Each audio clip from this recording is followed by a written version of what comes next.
ملکی حالات دن بدن اس میں بگاڑ پیدا ہو رہا ہے، تو ہر پاکستانی کو اس کی ایک فکر لاحق ہے۔ اس کے حوالے سے آپ کو ارشاد فرمائیں کہ اس کو ہم کس طریقے سے منظم کر سکتے ہیں؟ اس کے لیے بھی بڑا ہی کامن کوشچن ہے۔ ہر بندہ مومن جس کے لیے بھی جو ہلکی سی بھی فیلنگس رکھتا ہے تو وہ آج کے دور کی وجہ سے پریشان ہے، ایسے ہی ہے جی؟ تو آپ بھی بہت پریشان ہیں۔ تو اگر آپ کہیں تو تھوڑا سا میں اس کو پنجابی میں ایکسپلین کرنا چاہوں۔ جی ضرور جی سر، اچھا جی ڈیئر ویور، تساں بھی تے میں بھی تے بھائی بھی بہت زیادہ پریشان نے عبدالواجد بھائی۔ تے عبدالواجد بھائی مینوں اینا دسو کہ ملکی حالات تسی خراب کیتے نے؟ نہیں جی۔ اچھا تساں ٹھیک کر لو گے؟ انج تساں ٹھیک بھی نہیں کر سکتے، تساں خراب بھی نہیں کیتے، چپ کر کے پانی پیو تے صحت بناؤ تسی۔ Dear viewers, it's just cut off joking. حالات ہم نے خراب بھی نہیں کیے، ہم ٹھیک بھی نہیں کر سکتے، تو اب ہم کیا ملک کو پاکستان کی فکر چھوڑ دیں؟ تو ہرگز ایسا نہیں ہے۔ یاد رکھیے، بزرگ فرماتے ہیں کہ فرد سے افراد اور افراد سے معاشرہ، اور ایک اچھا معاشرہ ایک اچھے ملک کو تشکیل دیتا ہے۔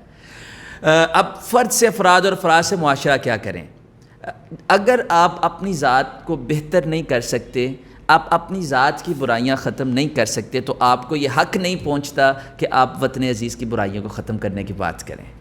سب سے پہلا کام آپ کا یہ ہے، ابھی سے آپ اپنی ذات پہ ورکنگ کرنا شروع کر دیں۔ آپ اپنی ذات کو اس طرح سے بنائیں کہ لوگوں کو آپ کی ذات سے فائدہ ہو، آپ کے ساتھ والوں کو، آپ کے پڑوسیوں کو آپ کی ذات سے نفع ہو، آپ کی ذات سے کسی کو نقصان نہ پہنچے، اور یہی آپ کا کردار کسی دوسرے کو متاثر کر دے، وہی آپ جیسی پرسنالٹی کو اپنی ذات میں امپلیمنٹ کرے۔ تو اسی طرح فرد سے افراد، افراد سے معاشرہ، جب ہم ایک دوسرے کی فکر کرنا شروع کر دیں گے، ایک دوسرے کے لیے فکر مند ہونا شروع ہو جائیں گے، اور ایک دوسرے کے لیے فائدہ بخش ہونا شروع ہو جائیں گے، تو آپ دیکھیں گے کہ یہ جو ملک ہے ابتدا سے انتہا تک اللہ اس کو ہر میدان میں اس کو کامیاب کرے گا۔ یہ حالات اس جیسے حالات رہیں گے نہیں جو آج ہم دیکھ رہے ہیں۔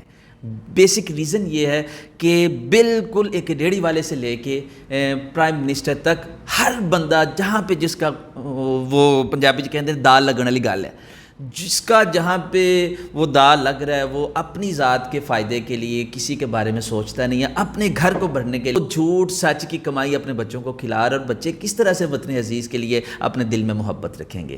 تو سامعین، حل یہی ہے کہ اگر آپ چاہتے ہیں کہ اللہ اس کو سرفرازیوں سے ہمکنار کرے، تو آج سے ہی، ابھی سے ہی آج اس میسج کو آپ اتنے اچھے طریقے سے اپنی ذات میں امپلیمنٹ کریں کہ اور میں کچھ نہیں کر سکتا تو میں اپنی ذات کو بہتر کر سکتا ہوں۔ آج سے، ابھی سے اپنے گھر والوں کو بہتر بنانے کی کوشش کر سکتا ہوں۔ ویورز، آپ بھی جو باتیں ہم نے یہاں پہ سماعت کی ہیں، آپ اس کو دوسروں تک ضرور شیئر کیجیے گا۔ اسی طرح کے انفارمیٹیو نالج یہ اس چینل پہ آپ کے ساتھ ہم شیئر آؤٹ کرتے رہا کریں گے، تو یہ آپ کے لیے بھی، آپ کے بچوں کے لیے بھی، آپ کے بڑوں کے لیے بھی بےحد انفارمیٹیو چینل ہے۔ تو اس کو لائک، سبسکرائب اور آگے شیئر دوستوں میں ضرور کیجیے گا۔ بہت شکریہ۔